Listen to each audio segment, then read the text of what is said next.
नमस्कार साथियों, मैं देवाराम सारन स्वागत करता हूं आपके अपने YouTube चैनल सरोकार एग्री इंस्टीट्यूट पर। वे विद्यार्थी जिन्होंने अभी तक चैनल को सब्सक्राइब नहीं किया है तो चैनल को सब्सक्राइब कर दीजिए और अपने दोस्तों के पास में शेयर जरूर कीजिए। अपन बात करने वाले हैं एग्री फाइनेंस की बात करेंगे अपन। तो एग्री फाइनेंस की अगर अपन बात करें, कृषि फाइनेंस की बात करें, एग्रीकल्चर फाइनेंस की, तो अपन ने जो पिछली क्लास के अंदर अपन ने एग्रीकल्चर फाइनेंस की डेफिनेशन वगैरह, एग्रीकल्चर फाइनेंस की मीन, इसके इम्पोर्टेंस, उन सब के बारे में अपन ने चर्चा की थी। अगर आपने अभी तक वो क्लास नहीं देखी है तो क्लास को देख ले, उसके लिंक है वो नीचे डिस्क्रिप्शन में मिल जाएगी आपको, प्लेलिस्ट लिंक। वहाँ पर जाके सारी क्लासें आप एग्रीकल्चर फाइनेंस की सारी क्लासें देख सकते हो। आज अपन बात करने वाले हैं इस क्लास के अंदर, वो बात करेंगे क्रेडिट के बारे में। किसके बारे में बात करेंगे? क्रेडिट के बारे में बात करेंगे, ऋण के बारे में बात करेंगे कि कृषि ऋण क्या होता है, एग्रीकल्चर क्रेडिट क्या होता है, एग्रीकल्चर क्रेडिट की परिभाषा देखेंगे, डेफिनेशन, इसके मीन्स देखेंगे, इसके टाइप देखेंगे और इसकी क्यों आवश्यकता पड़ती है। उन सब के बारे में वो आज की क्लास में अपन चर्चा करने वाले हैं। तो आज अपना लेसन करते हैं शुरू।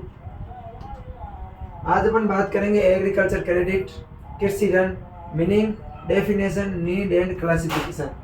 यानी कि कृषि ऋण क्या होता है, कृषि ऋण क्या होता है, इसकी क्या अर्थ होता है कृषि ऋण का, इसकी क्या परिभाषा है, उसकी अपन को आवश्यकता क्यों पड़ती है कृषि ऋण की, और इसके वर्गीकरण के बारे में अपन है वो बात करने वाले हैं।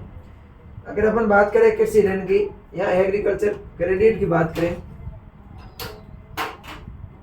क्रेडिट शब्द है जिसको हम हिंदी में साख या ऋण बोलते हैं। अगर अपन बात करें क्रेडिट की बात करें तो इसको हिंदी में अपन साख बोलते हैं। क्या बोलते हैं? साख।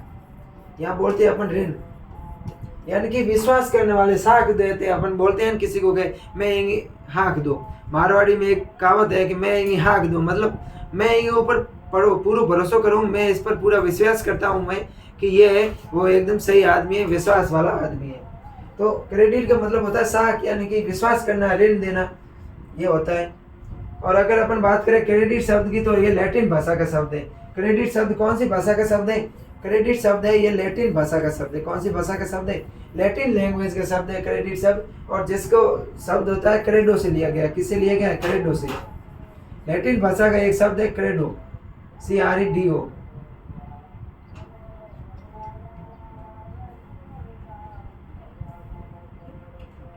लैटिन भाषा का एक शब्द है क्रेडो।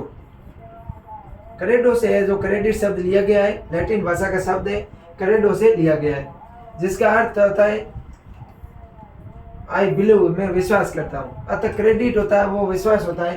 क्रेडिट शब्द लैटिन भाषा के शब्द क्रेडो से लिया गया है, जिसका अर्थ होता है आई बिलीव, यानी मैं विश्वास करता हूँ। जिस पर अपन विश्वास करते हैं उसी को अपन ऋण देंगे, अन्यथा किसी को भी ऋण नहीं देंगे। और हिंदी की बात करें तो क्रेडिट को हिंदी में साख या ऋण बोलते हैं। साख का मतलब होता है मैं विश्वास करता हूँ, यही होता है।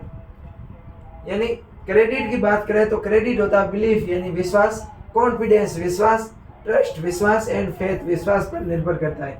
क्रेडिट अपन बात करें, ऋण की अगर अपन बात करें तो ऋण होता है वो ट्रस्ट पर निर्भर करता है, कॉन्फिडेंस पर निर्भर करता है, ट्रस्ट पर निर्भर करता है, और उसके अलावा फेथ एंड ट्रस्ट पर है वो निर्भर करता है, बिलीफ पर निर्भर करता है, यानी विश्वास। कुल मिला के बात यही है कि जिसके ऊपर विश्वास है उसी को अपन ऋण देंगे। Credit is the trust which always one party to provide money to resources to another party. Credit is trust. Credit यानी ऋण वो विश्वास है जिसके अंतर्गत या जिसके माध्यम से एक पार्टी के द्वारा ऋण, धन या कोई भी अपना रिसोर्सेज है वो दूसरी पार्टी को दिया जाता है, वही होता है क्रेडिट होता है, यानी कि विश्वास होता है। कुल मिलाकर हम कहें तो क्रेडिट देना यानी किसी पर विश्वास करना। क्रेडिट को अन्य रूप में लोन भी कहा जाता है। क्रेडिट देना यानी अगर अपन बात करें ऋण देना की बात करें तो कुल मिला के बात होता है कि मैं इस पर विश्वास करता हूँ। विश्वास करना, जिस व्यक्ति पर अपन विश्वास करते हैं उसी को ही अपन क्रेडिट देंगे, उसी को ही अपन ऋण देंगे, अन्यथा किसी दूसरे व्यक्ति को अपन ऋण नहीं देते हैं। कुल मिला के बात यही होती है कि जिस पर अपन विश्वास करते हैं, विश्वास करने वाले को ही क्या बोलते हैं? ऋण देना बोलते हैं। और ऋण को अलग बात करें तो अपन लोन भी बोलते हैं, लोन, LOAN, लोन भी कहा जाता है। अब अपन बात करते हैं एग्रीकल्चर क्रेडिट की। यह तो हो गई क्रेडिट की मीन, हो गया क्रेडिट का क्या अर्थ होता है, क्रेडिट की मीनिंग हो गई। अब अपन बात करते हैं एग्रीकल्चर क्रेडिट की डेफिनेशन, कि इसकी परिभाषा क्या है। उनकी अगर अपन बात करें credit loan is creation amount of money provided for creation purpose on creation conditions which some invest which can be repaid sooner या later। यानी कि अगर अपन लोन की या क्रेडिट की बात करें, ऋण की बात करें, तो वो राशि होती है जो विशेष उद्देश्य के लिए एक व्यक्ति के द्वारा दूसरे व्यक्ति को दिया जाता है और कुछ समय बाद में वो अपन उस राशि को वापस चुकाता है। उसे अपन क्या बोलते हैं? ऋण बोलते हैं या क्रेडिट बोलते हैं। क्रेडिट या लोन वह धनराशि है जो किसी निश्चित उद्देश्य, निश्चित परिस्थिति में ब्याज के साथ प्रदान किया जाता है जिसे बाद में चुकाया जाता है। यह हो गई डेफिनेशन इसके अनुसार कि क्रेडिट या लोन होती है वो राशि होती है या वो धन होता है, कैपिटल होती है, धनराशि होती है जो किसी निश्चित उद्देश्य से निश्चित परिस्थितियों में ऋण के साथ में या ब्याज के साथ में एक व्यक्ति से दूसरे व्यक्ति को दी जाती है और उसको वापस है वो चुकाया जाता है, उसको अपन बोलते हैं क्रेडिट। प्रोफेसर गैलबर्ट के अनुसार अगर अपन इसकी बात करें कि प्रोफेसर गैलबर्ट के अनुसार क्रेडिट से अभिप्राय किसी व्यक्ति के पास उपलब्ध परिसंपत्ति को अन्य व्यक्ति को अस्थायी रूप से स्थानांतरित करते हैं जिसके पास में नहीं होती है। प्रोफेसर गैलबर्ट ने क्या कहा कि क्रेडिट वो होता है जो मतलब किसी एक व्यक्ति के पास में संपत्ति है और वो संपत्ति है अस्थायी रूप से किसी दूसरे व्यक्ति को देता है जिसके पास वो संपत्ति नहीं है, तो उसको अपन क्या बोलते हैं? क्रेडिट बोलते हैं। ये हो गई क्रेडिट की डेफिनेशन। मोस्ट इंपॉर्टेंट है, अपन को इसका ध्यान रखना है। एक क्वेश्चन यहाँ से जरूर आता है। अब अगला है नीड एग्रीकल्चर क्रेडिट, यानी कि अपन को कृषि ऋण की क्यों आवश्यकता पड़ती है, उनके बारे में अपन बात करने वाले हैं। अगर अपन बात करें कृषि ऋण की आवश्यकता की, तो किसी भी व्यवसाय में क्रेडिट की उपलब्धता उस व्यवसाय के विकास के लिए एक महत्वपूर्ण योगदान प्रदान करता है। कोई भी अपन व्यवसाय शुरू कर रहे हैं, उस व्यवसाय के अंदर ऋण की आवश्यकता होगी, उसके अंदर अपन को कैपिटल की आवश्यकता होगी, धन की आवश्यकता होगी, उसके अंदर अपन को कैपिटल की आवश्यकता होगी। तो अपन कैपिटल प्राप्त करने के लिए अपन किसी से ऋण लेंगे या किसी से अपन लोन लेंगे। लोन वो गैर सरकारी संस्थान या सरकारी संस्थान से अपन लोन लेते हैं। उसी प्रकार अपना एग्रीकल्चर भी एक व्यवसाय है, एग्रीकल्चर उद्योग में एक कृषि भी एक व्यवसाय है। कृषि के क्षेत्र में भी पूंजी की आवश्यकता होती है अपन को। एग्रीकल्चर सेक्टर में भी कोई कार्य करते हैं तो उसके लिए कैपिटल की आवश्यकता होगी, यहाँ तो कृषि यंत्र खरीदने के लिए या अपन बीज वगैरह खरीदने के लिए, मृदा तैयारी के लिए, इन सब के लिए अपन को क्रेडिट की आवश्यकता रहती है। क्रेडिट के माध्यम से पूरा किया जा सकता है। अब निम्न वजह हो सकती है, क्या क्या वजह हो सकती है कि एग्रीकल्चर इनपुट खरीदने के लिए, कोई भी एग्रीकल्चर इनपुट खरीदना है, जैसे बीज हो गया, खाद हो गई, खाद उर्वरक खरीदना है अपन को, दवाइयाँ खरीदना है या पशुओं के लिए चारा खरीदना है, इनके लिए अपन को क्रेडिट की आवश्यकता रहती है। दूसरा है विपरीत परिस्थितियों में परिवार को सहयोग प्रदान करने के लिए, जब फसल उत्पादन अच्छा ना हो तो मान लो अपन ने इस बार फसल बोई या अपने खेत है 10 हेक्टेयर का खेत है, 10 हेक्टेयर के खेत के अंदर अपन फसल हो गई, फसल अपनी तैयार हो गई, काटने से पहले उस फसल पर है बारिश हो गई या कोई अन्य प्राकृतिक आपदा के कारण वो फसल नष्ट हो गई, तो अपने परिवार को सहयोग करने के लिए, अपने परिवार को चलाने के लिए अपन ऋण लेंगे। दूसरा कारण ये हो गया। तीसरा हो गया भूमि खरीदने के लिए, अगर अपन को कोई नई भूमि खरीदनी है तो उसके लिए भी अपन क्रेडिट लेते हैं, ऋण लेते हैं। भूमि में सुधार करने के लिए, कोई भी भूमि है उसके अंदर सुधार करने के लिए भी अपन ऋण लेते हैं। कृषि कार्यों के लिए ट्रैक्टर, थ्रेसर, सीड ड्रिल इत्यादि खरीदने के लिए, कृषि कार्य करने के लिए कोई भी कृषि यंत्र है उनको खरीदने के लिए भी अपन को ऋण की आवश्यकता रहती है। अगला है सिंचाई के साधनों का विकास करने के लिए, कोई भी सिंचाई के साधन है उसको विकसित करने के लिए या उसकी मरम्मत करने के लिए अपन को ऋण की आवश्यकता रहती है। फॉर्म पर आवश्यक भवन निर्माण, फॉर्म दक्षता बढ़ाने के लिए संसाधन खरीदने हेतु भी अपन को ऋण की आवश्यकता रहती है। तो ये मुख्य रूप से रीजन हो गए कि अपन को ऋण क्यों आवश्यक रहता है, उनकी बात हो गई। तो कोई भी कृषि यंत्र खरीदने के लिए ऋण को अपना आवश्यकता रहती है, भूमि सुधार के लिए ऋण की आवश्यकता रहती है, अपने फॉर्म पर कोई भी भवन वगैरह बनाना है उसमें ऋण की आवश्यकता रहती है। अब अगला है अपना characteristic of good agriculture credit, यानी कि उत्तम कृषि के क्या गुण हैं, उन गुणों की बात करेंगे।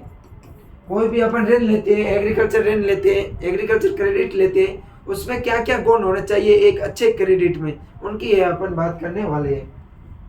अगर उसके गुणों की बात करें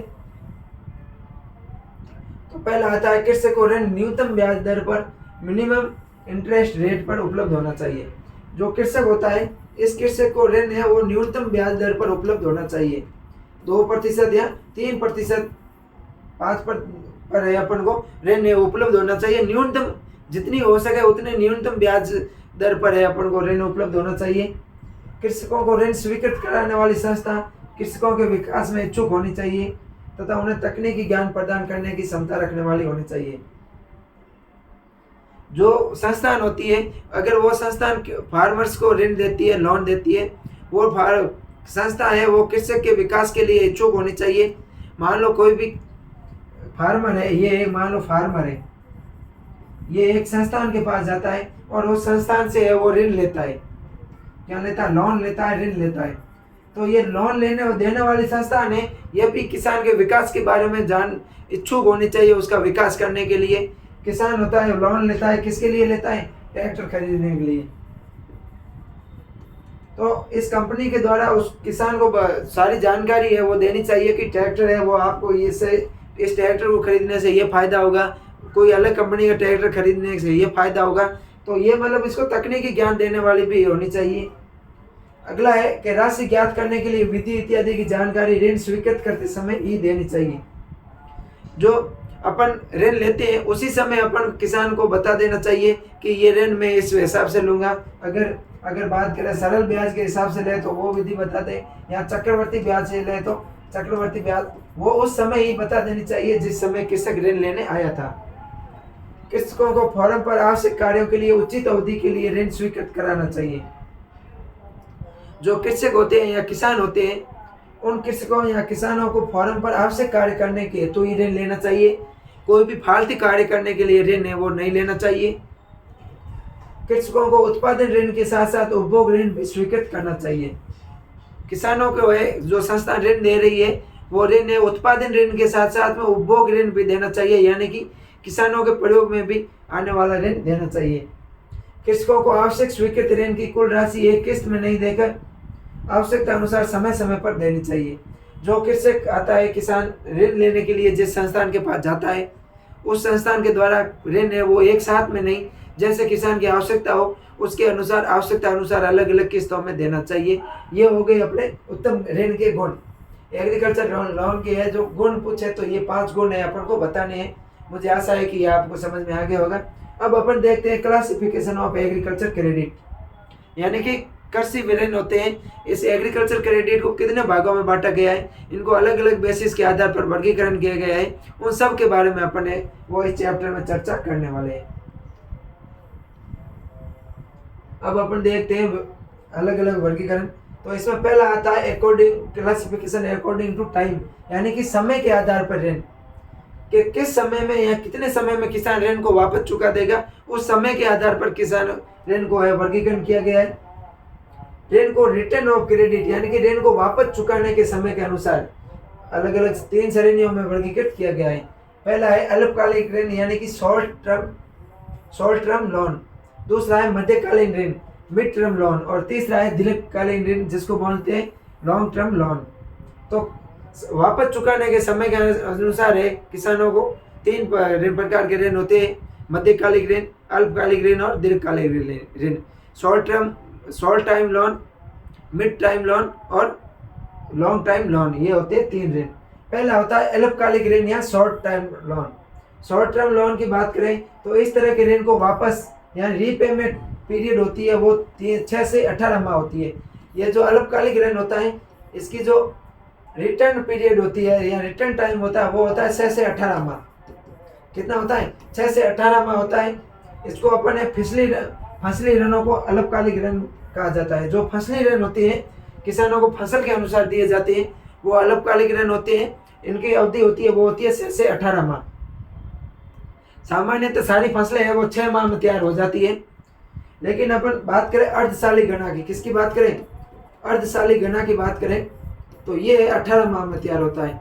इसलिए अल्पकालिक ऋण की है अवधि होती है वो होती है 6 से 18 माह। अगर आपको कोई पूछे कि फसली ऋण होती है इसकी अवधि कितनी होती है, तो फसली ऋण की अवधि होती है वो होती है 6 से 18 माह। ये अपन को ध्यान रखना है।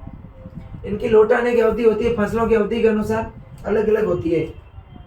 किसानों को इस प्रकार के ऋण की आवश्यकता कृषि कार्यों जैसे बीज खरीदने के लिए, फर्टिलाइजर खरीदने के लिए, या प्लांट प्रोटेक्शन मेजरमेंट है, या पादप जो सुरक्षा होती है उपाय है उनके लिए है जो ये खरीदते हैं। मजदूरों के भुगतान के लिए भी ऋण लेते हैं, या अन्य कोई भी जरूरत के लिए ये किसान कर्ज लेते हैं या ऋण लेते हैं। किसान ऋण लेते समय या कर्ज लेते समय ये सोचता है कि जैसे ही फसल से बिक्री हो जाए, आय मिलेगी, उसी समय ऋण को चुका दूंगा। यानी कि जो फसली ऋण होता है या जो अल्पकालिक ऋण होता है, जिसको अपन शॉर्ट टर्म लोन बोलते हैं, ये 6 से 18 माह का होता है। फसली ऋण भी बोलते हैं इसको किसान लेता है उस समय ये सोचता है कि जब फसल तैयार हो जाएगी तो मैं आपका ऋण है ये वापस दे दूंगा। अगला है मध्यकालीन ऋण, मिड टर्म लोन। अगर अपन मध्यकालीन ऋण की बात करें तो इस प्रकार के ऋण को वापस रीपेमेंट लौटाने की अवधि होती है वो 18 महीने से 5 साल तक होती है। यह जो मध्यकालीन ऋण होता है इसके वापस लौटाने की अवधि 18 माह से 5 साल तक होती है। कितनी होती है? 5 वर्ष, 5 ईयर्स होती है। कितनी होती है? 5 वर्ष तक होती है। ये ऋण है जो किसान खेत में सुधार करने के लिए, बिजली की मोटर की खरीदने के लिए, या दुधारू मवेशी भेड़ बकरी आदि को खरीदने के लिए लेता है। ये ऋण अपेक्षाकृत लंबी अवधि के होते हैं। ये आंशिक तरल प्रकृति के होते हैं। किस प्रकार के होते हैं? आंशिक तरल प्रकृति के होते हैं। किसान है कोई भी कृषि कार्य खरीदने के लिए, कृषि यंत्र, भूमि सुधार के लिए, या कोई मवेशी है भेड़ बकरी आदि को खरीदने के लिए इन मध्यकालिक ऋण को लेता है और इसकी अवधि होती है 18 माह से 5 वर्ष तक। अगला ऋण आता है अपना दीर्घकालिक ऋण या लॉन्ग टर्म लोन। इस तरह के ऋण को वापस करने या लौटाने की अवधि होती है वो 5 साल से 20 साल तक की होती है। अगर अपन लॉन्ग टर्म लोन की बात करें या दीर्घकालिक ऋण की बात करें, लॉन्ग टर्म लोन की बात करें, तो इसकी अवधि होती है वो 5 से 20 साल तक होती है। 5 से 20 साल तक किसान है इसको वापस रीपेमेंट करता है। इस प्रकार के ऋण के साथ मध्यकालिक ऋण को निवेश ऋण या इन्वेस्ट लोन या टर्म लोन भी कहा जाता है। मध्यकालिक ऋण होता है उसको इन्वेस्ट ऋण भी अपन बोल सकते हैं, मध्य टर्म लोन भी अपन बोल सकते हैं। इस प्रकार के ऋण लेने का उद्देश्य भूमि को समतल करने हेतु, स्थायी सुधार कार्य, फॉर्म की इमारतों का निर्माण करने के लिए, ट्रैक्टर खरीदने के लिए, बाग लगाने के लिए, इन सभी गतिविधियों के लिए बड़ी निवेश की आवश्यकता होती है। तो अपन है वो किसान है वो लॉन्ग टर्म लोन लेता है, यानी कि लंबी अवधि का ऋण लेता है। यह है गैर तरल प्रकृति का होता है, नॉन लिक्विडिंग नेचुरल प्रकृति का होता है। अगला है उद्देश्य के आधार पर, यानी कि क्लासिफिकेशन अकॉर्डिंग टू पर्पज। उद्देश्य के आधार पर किसान जो लोन लेता है उसका क्या उद्देश्य है, उस उद्देश्य के आधार पर जो ऋण है उनको भी 4 भागों में वर्गीकृत किया गया है। उद्देश्य के आधार पर ऋण को कितने भागों में बांटा गया है? तो उद्देश्य के आधार पर ऋण है उनको 4 भागों में बांटा गया है। पहला है प्रोडक्शन लोन यानी उत्पादन ऋण। दूसरा है इन्वेस्टमेंट लोन या निवेश ऋण। कोई भी कृषि का अपना जो फील्ड है उसके उत्पादन के लिए जो ऋण लेते हैं उसको अपन प्रोडक्शन लोन या उत्पादन ऋण बोलते हैं। दूसरा हो गया निवेश ऋण। तीसरा हो गया मार्केटिंग लोन या अपन जिसको बोलते हैं विपणन ऋण होता है, मार्केटिंग लोन होता है। कोई भी अपन को मार्केटिंग करना है, अगर उसके भाव मान लो अब कम है और जब अपन को पता है कि इसके 2 माह बाद या 4 माह बाद भाव आ जाएंगे, तो उसको है जो पहले के भाव के हिसाब से अपन ऋण लेते हैं उसको मार्केटिंग ऋण बोलते हैं। और चौथा है उपभोग ऋण या कंजम्पशन लोन। तो 4 प्रकार के लोन हो गई। प्रोडक्शन लोन, दूसरा है इन्वेस्टमेंट लोन, तीसरा है मार्केटिंग लोन और चौथा है वो है कंजम्पशन लोन। ये 4 ऋण होते हैं, 4 प्रकार के ऋण होते हैं। उद्देश्य के आधार पर आपको ध्यान रखना है। उद्देश्य के आधार पर 4 ऋण होते हैं, production loan, investment loan, marketing loan और कंजम्पशन लोन। अगला अब बात करते हैं अपन उत्पादन ऋण या प्रोडक्शन लोन की। तो उत्पादन ऋण से अभिप्राय इस प्रकार के ऋण से है जिसमें किसान के ऋण लेने का उद्देश्य फसल उत्पादन बढ़ाना हो। क्या हो? फसल उत्पादन बढ़ाना हो। जो उत्पादन ऋण होते हैं उनका लेने का किसान के पीछे उद्देश्य होता है वो होता है फसल उत्पादन को बढ़ाना। इस प्रकार के ऋण को सीजनल एग्रीकल्चर अपॉर्चुनिटी लोन्स भी कहते हैं। क्या कहते हैं? जो उत्पादन ऋण होते हैं इसको सीजनल एग्रीकल्चर ऑपरेशन लोन भी कहते हैं। सीजनल एग्रीकल्चर ऑपरेशन लोन्स भी कहते हैं। अल्पकालिक ऋण में आते हैं। कौन से? जो अपन अल्पकालिक ऋण लिए थे, शॉर्ट टर्म अपने लोन लिया था, ये शॉर्ट टर्म लोन के अंदर आते हैं। इस प्रकार के ऋण के भुगतान की अवधि भी 6 से 18 माह होती है। जो शॉर्ट टर्म लोन और प्रोडक्शन लोन होते हैं वो दोनों एक समान होते हैं। अगला है अपना इन्वेस्टमेंट लोन या निवेश लोन। अगर अपन इन्वेस्टमेंट लोन की बात करें, निवेश लोन की बात करें, तो इन्वेस्टमेंट लोन होता है ये निवेश ऋण से अभिप्राय है। इस प्रकार के ऋण से हैं जो जिसका उद्देश्य फॉर्म की प्रोडक्टिविटी बढ़ाने के लिए उपकरण खरीदने के लिए दिया जाता है, जैसे ट्रैक्टर, पंप सेट, नलकूप इत्यादि खरीदने के लिए। कोई भी अपन को फॉर्म में अपना उसकी प्रोडक्टिविटी यानी कि अपने खेत की उत्पादकता बढ़ाने के लिए अपन उसमें कोई भी निवेश करना चाहते हैं, जैसे अपन जो ट्रैक्टर, पंप सेट, नलकूप है उसको लगा रहे हैं, या अदर प्रकार का कोई भी नलकूप है उसको लगाने के लिए जो अपन ऋण खरीदते हैं वो निवेश ऋण आता है। अगला अपना आता है मार्केटिंग लोन। कौन सा आता है? मार्केटिंग लोन या विपणन ऋण। अगर अपन मार्केटिंग लोन की बात करें, मार्केटिंग लोन से अभिप्राय ऐसे ऋण से है जो किसानों को संकट की बिक्री यानी कि जब उनको उनके उत्पादन की सही कीमत नहीं मिल रही हो या सही बिक्री नहीं हो पा रही हो, उस समय उस परिस्थिति में रेगुलेटेड मार्केट और वाणिज्यिक बैंकों के द्वारा किसानों को वेयर हाउस रसीद के आधार पर उनके उत्पादन का 75% विपणन ऋण प्रदान किया जाता है, जिससे कि संकट की घड़ी में किसान अपनी देनदारियों को उस ऋण के माध्यम से चुका सके और जब उसके उत्पादन की बिक्री हो जाए तब उस ऋण को वो वापस लौटा सके। विपणन ऋण या मार्केटिंग लोन की अगर अपन बात करें, मार्केटिंग लोन वो लोन होता है, जैसे मान लो मैं आपको एग्जांपल से बताऊं कि आज अपन ने खेत में आलू हुए, क्या हुए, आज किसी किसान के आलू हुए है, उसका आलू का उत्पादन हो गया और उस आलू का भाव है 10 रुपये प्रति किलो। कितना है? 10 रुपये प्रति किलो किसान को भाव मिल रही है। यह भाव कम है, लेकिन किसान को पता है कि मुझे 1 साल बाद या 7 माह बाद मुझे मिल जाएंगे यही आलू, इसी आलू को भाव मिलेंगे, वो 50 रुपये मिलेंगे। तो किसान क्या करता है? इस आलू को स्टोरेज कर देगा। क्या कर देगा? इस आलू को है वो स्टोरेज कर देगा।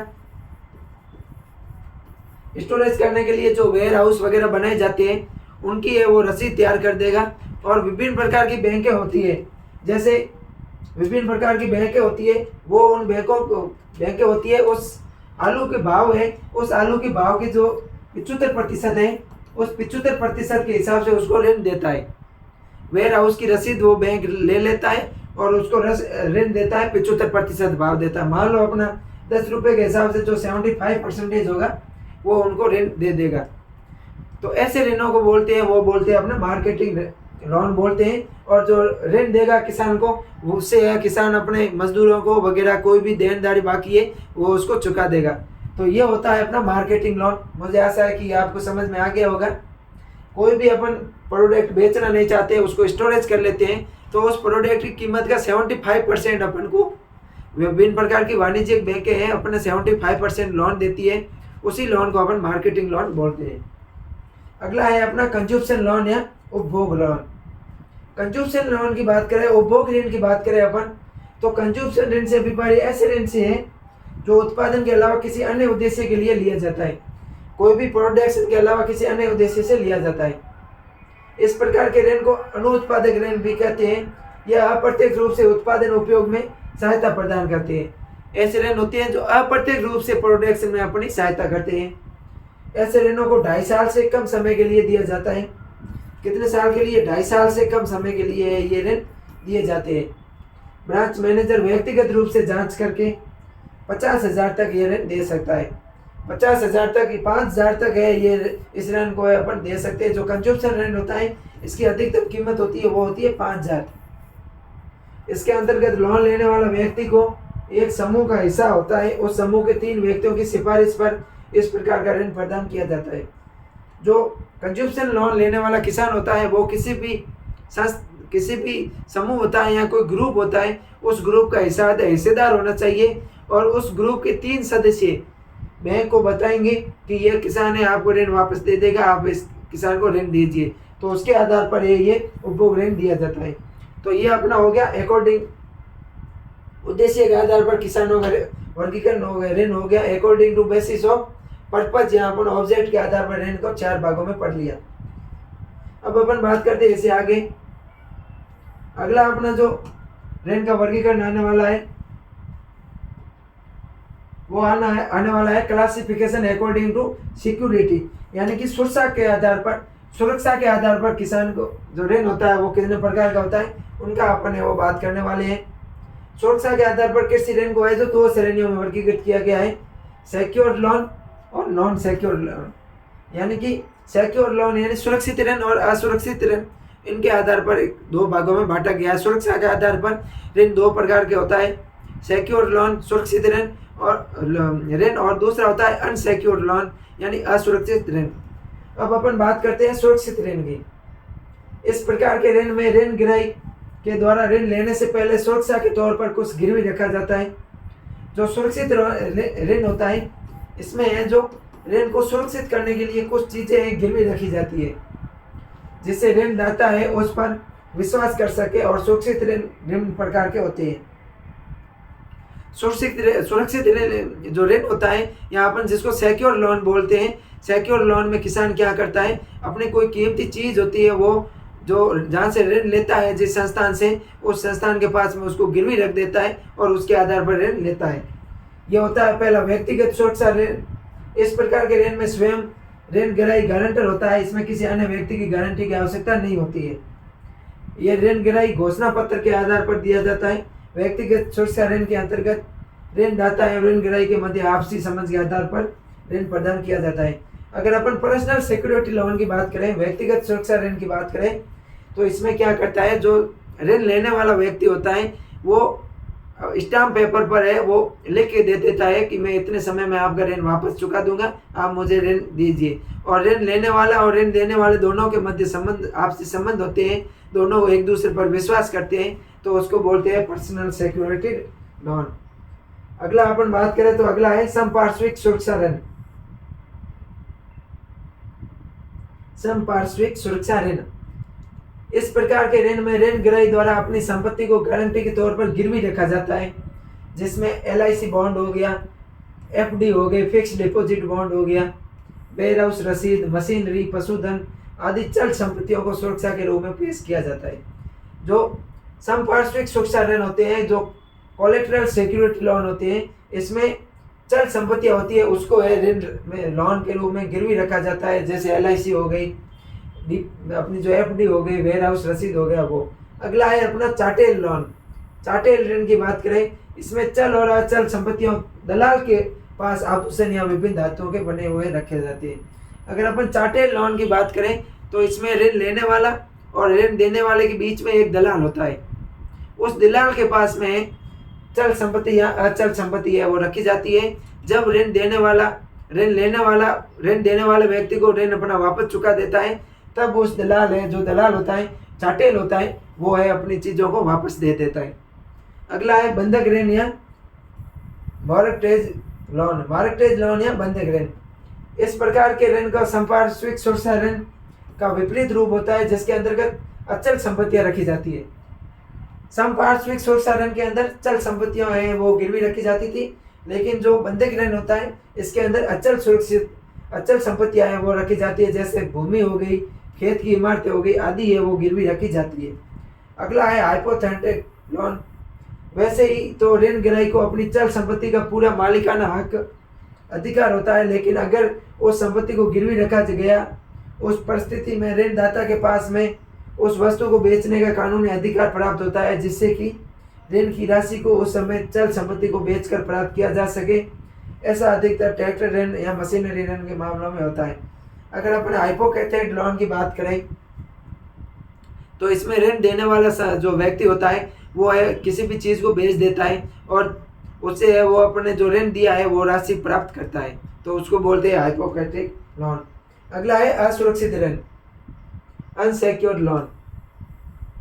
अपन असुरक्षित लोन की बात करें तो इस प्रकार के ऋण को ऋणदाता और ऋण गिराई के मध्य एक विश्वास का रिश्ता होता है, उसी के ऊपर ऋण प्रदान किया जाता है, यानी किसी भी प्रकार की चल अचल संपत्ति गिरवी रखे बिना ही ऋण प्रदान करते हैं। अगर अपन असुरक्षित लोन की बात करें तो दो व्यक्तियों के बीच में रिश्ता होता है विश्वास का, उस रिश्ते के आधार पर एक दूसरे को रुपए देते हैं, जैसे अपन नॉर्मल करते ही है, जो किसी भी व्यक्ति से अपने रिश्तेदार से या शेर साहूकार से ऋण लेते हैं वो अपन अनसिक्योर ऋण ही लेते हैं, या अपन किसी को देते हैं तो भी वो असुरक्षित ऋण देते हैं। अब अगला है संस्था ऋणदाता के आधार पर, यानी कि क्लासिफिकेशन अकॉर्डिंग टू लेडर, यानी ऋण दाने वाला व्यक्ति कैसा है उसके आधार पर। ये दो प्रकार के होते हैं, संस्थागत ऋण और गैर संस्थागत, नॉन इंस्टीट्यूशनल क्रेडिट और इंस्टीट्यूशनल क्रेडिट। संस्थागत ऋण की बात करें तो इसमें उस ऋणदात्री संस्था से है जिसके द्वारा ऋण प्रदान करने से पहले ऋण ग्राही को संस्था के द्वारा मांगे आवश्यक दस्तावेजों को प्रस्तुत करना होता है। यह संस्था किसी व्यक्ति विशेष की न होकर अनेक व्यक्तियों का एक सामूहिक समूह होता है। इसके अंतर्गत ऋण देने से संबंधित प्रक्रिया, नियम, विनियम होता है। जो भी संस्था होती है उसके अंतर्गत ऋण देने के नियम, विनियम सब लागू होते हैं। अपन को पहले पूरी कागज कार्रवाई करनी पड़ती है। यह किसी एक व्यक्ति विशेष की न होकर व्यक्तियों के समूह की संस्था होती है, जैसे सहकारी समिति हो गई, कोऑपरेटिव बैंक हो गई, व्यापारिक बैंक हो गई, निगम हो गया आदि। दूसरा है नॉन इंस्टीट्यूशनल या गैर संस्थान ऋण। इस प्रकार के ऋण से तात्पर्य है कि ऐसी संस्थाओं से है जिस पर किसी अन्य व्यक्ति का नियंत्रण न होकर किसी एक व्यक्ति विशेष का नियंत्रण होता है। वो अपने खुद के नियम बनाता है और खुद ही उसका नियंत्रण करता है, जैसे साहूकार हो गया, कमीशन एजेंट हो गया, ऐसे। अब अगला है क्लासिफिकेशन अकॉर्डिंग टू लीडर, यानी कि तरलता के आधार पर ऋण। तरलता के आधार पर ऋण को है दो भागों में बांटा गया है, सब तरल ऋण और आंशिक तरल ऋण। सब तरल ऋण इस प्रकार के ऋण से खरीदे गए साधनों के द्वारा बहुत ही जल्दी आय प्राप्त होती है तथा इस प्रकार के ऋण को वापस भुगतान करने में 6 से 18 माह या फिर एक फसल सीजन का समय लगता है, जैसे फसली ऋण हो गए। सब तरल ऋण होते हैं, ऐसे ऋण होते हैं जिसके द्वारा अपन कोई भी वस्तु खरीदते हैं तो उससे अपन को अधिक फायदा होता है, उसको अपन कम समय के अंदर वापस चुका देते हैं। जो शॉर्ट टर्म लोन होते हैं वही सब तरलता ऋण कहलाती है। दूसरे है आंशिक ऋण। इस प्रकार के ऋण से खरीदे गए साधनों के द्वारा कुछ समय बाद आय प्राप्त होती है। इसको वापस चुकाने में 2 से 5 वर्ष का समय लगता है, जैसे डेयरी ऋण हो गया, ट्रैक्टर ऋण हो गया आदि। अब अगला है अपना अप्रोच के आधार पर, दृष्टिकोण के आधार पर। अपन अगर अप्रोच के आधार पर ऋण की बात करें तो दृष्टिकोण के आधार पर 2 प्रकार के होते हैं। एक तो होता है इंडिविजुअल अप्रोच लोन और दूसरा होता है एरिया बेस्ड लोन, यानी कि व्यक्तिगत दृष्टिकोण और क्षेत्र दृष्टिकोण। व्यक्तिगत दृष्टिकोण की बात करें, अपन इंडिविजुअल अप्रोच लोन की बात करें तो इस ऋण के अंतर्गत उन सभी ऋण को शामिल किया जाता है जो कि व्यक्ति के विभिन्न उद्देश्यों को पूरा करने के लिए दिया जाता है। किसी एक व्यक्ति की विभिन्न उद्देश्यों को पूरा करने के लिए दिया जाता है तो उसको अपन व्यक्तिगत ऋण बोलते हैं। और दूसरा है अपना एरिया बेस्ड। इस श्रेणी के अंतर्गत किसी क्षेत्र विशेष के अंतर्गत आने वाले व्यक्तियों को दिए गए ऋण को वर्गीकृत किया गया है, जैसे सूखा पर्वन क्षेत्र क्रम है। इस प्रकार के किसी एक विशेष क्षेत्र के अंदर जो किसान होते हैं उनको जो ऋण दिया जाता है वो होता है एरिया अप्रोच लोन्स। अब अगला है अपना संपर्क के आधार पर, क्लासिफिकेशन अकॉर्डिंग टू अप्रोच। संपर्क के आधार पर ऋण 2 प्रकार के होते हैं, डायरेक्ट लोन और इनडायरेक्ट लोन, यानी कि प्रत्यक्ष ऋण और अप्रत्यक्ष ऋण। प्रत्यक्ष ऋण की बात करें तो किसानों को सीधे ऋणों को प्रत्यक्ष ऋण कहा जाता है। जो किसानों को सीधे ऋण दिए जाते हैं वो प्रत्यक्ष ऋण हो गया, जैसे फसल ऋण हो गया। दूसरा है इनडायरेक्ट लोन। ये कृषि आधारित फॉर्म जैसे उर्वरक, कीटनाशक उद्योगों को दिए गए ऋण जो अप्रत्यक्ष रूप से किसानों के लिए फायदेमंद होते हैं उसको अपन अप्रत्यक्ष ऋण बोलते हैं।